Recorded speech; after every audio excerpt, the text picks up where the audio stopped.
Hello, lecture laners. Have you ever wondered why methane is called methane or octane is called octane? Well, today we're going to find out.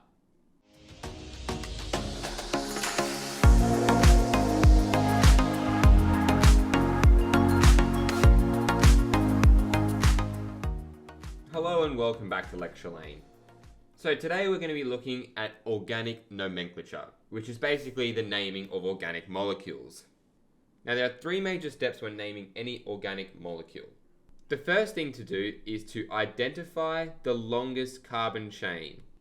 What I mean by that is that if this is our carbon backbone for one of our molecules, you may be tempted to say that this is the longest carbon chain. However, this is not the case. That is only 5 carbon molecules. However, this has 6. So it is a common trick for teachers to put extra carbons towards the end of a molecule so that the longest chain appears shorter than what it actually is. Once we've identified the longest carbon chain, we need to convert this number of carbons into a Greek prefix. And the prefixes are as follows. So 1 is meth, 2 is eth, 3 is prop, 4 is bute, 5 is pent, 6 is hex, 7 is hept, and 8 is oct. Almost like the prefixes on your shapes. The second step is to identify any functional groups which exist. Now what I mean by this is different types of bonds or different types of atoms which have been added to our carbon backbone. Now hydrogens are very typical of organic chemistry, so you may see me leave out drawing hydrogens. However, things like oxygen or any halogens are important to identify. Now today we're going to be looking specifically at alkanes, alkenes, and alkynes.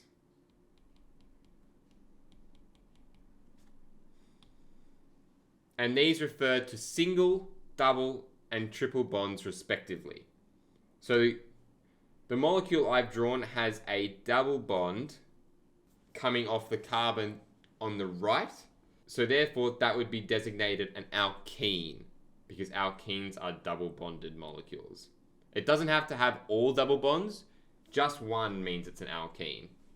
The way I remember the difference is by the vowel in each of these. A, E, Y. So it goes in alphabetical order. Alkanes have single bonded, alkenes have double bonded, and alkynes have triple bonded. Once we've identified the functional group, we now need a suffix to complete part of the organic name. And in this case, it's just ane, ene, and ine. So in this case, we would have a longest chain of 4 carbons, so it would be bute.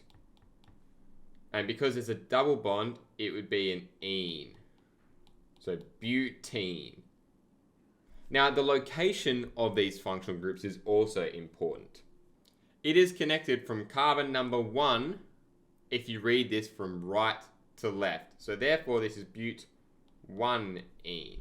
And so it goes between the prefix and the suffix. So therefore, this molecule is but1ene.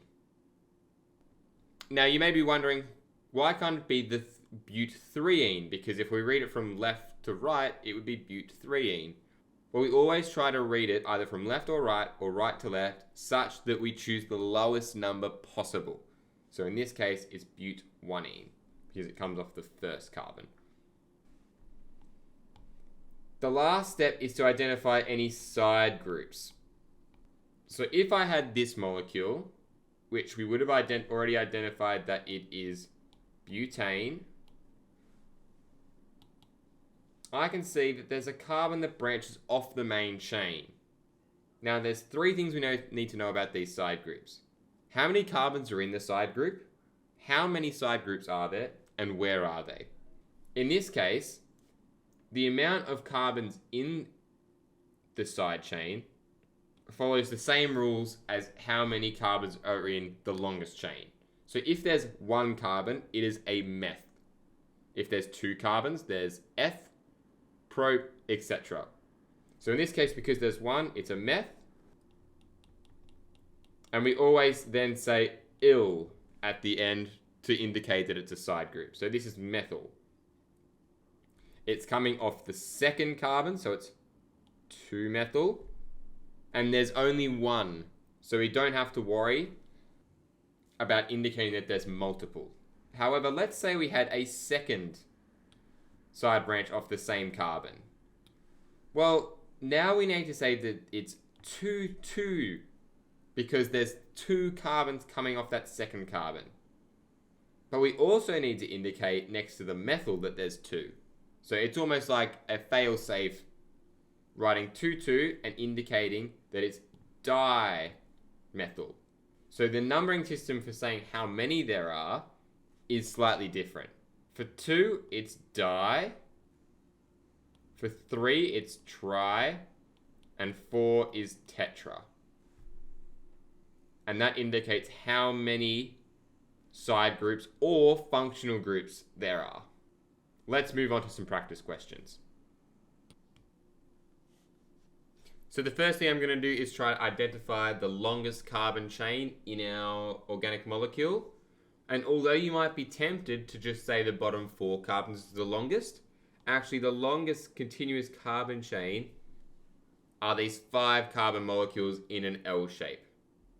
Now, because there are 5 carbon molecules, that means that this is a pent molecule. Now, these are all single bonds. There's no double or triple bonds, so that means that this is going to end in ane. So it's an alkane. There's one side branch, and it's 1 carbon long, so therefore it's a methyl. And no matter which way we read it, from left to right or right to left, this is off the 3rd carbon. So therefore, our compound name is 3-methyl pentane.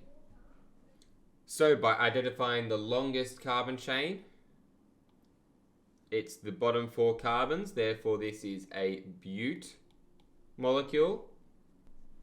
They are single bonded, so therefore it ends in ane. We have 2 side branches coming off the 2nd and 3rd carbon. So therefore, they are methyl groups. But as there are 2, we have to say it's dimethyl. And they come off the 2, 3 carbons. So therefore, this is 2,3-dimethyl butane. Now, identifying the longest carbon chain, we're going to have these bottom 6 carbon molecules, these 6 carbon atoms. Therefore, this is a hex. Now, there is a functional group. We have a double bond. So therefore, this is an ene, an alkene. It's coming off the 1st carbon, so therefore we're going to say it's hex 1-ene. There are 2 side groups, one of them having 1 carbon and one of them having 2. So we're going to have a methyl group and an ethyl group. And as we've made this our 1st carbon to designate our alkene, the right to left direction is going to be the direction we now count our carbon atoms for our side groups. Another thing to remember is that all of the functional groups are written alphabetically. So therefore, the ethyl group will be written first before the methyl group, because E in ethyl comes before the M in methyl. So the ethyl group is off the 3rd carbon, and the methyl group is off the 5th carbon. So therefore, this is 3-ethyl, 5-methyl, hex 1-ene. Alright, lecture laners, I hope this was helpful. Stay tuned for part 2, and I'll catch you in the next one.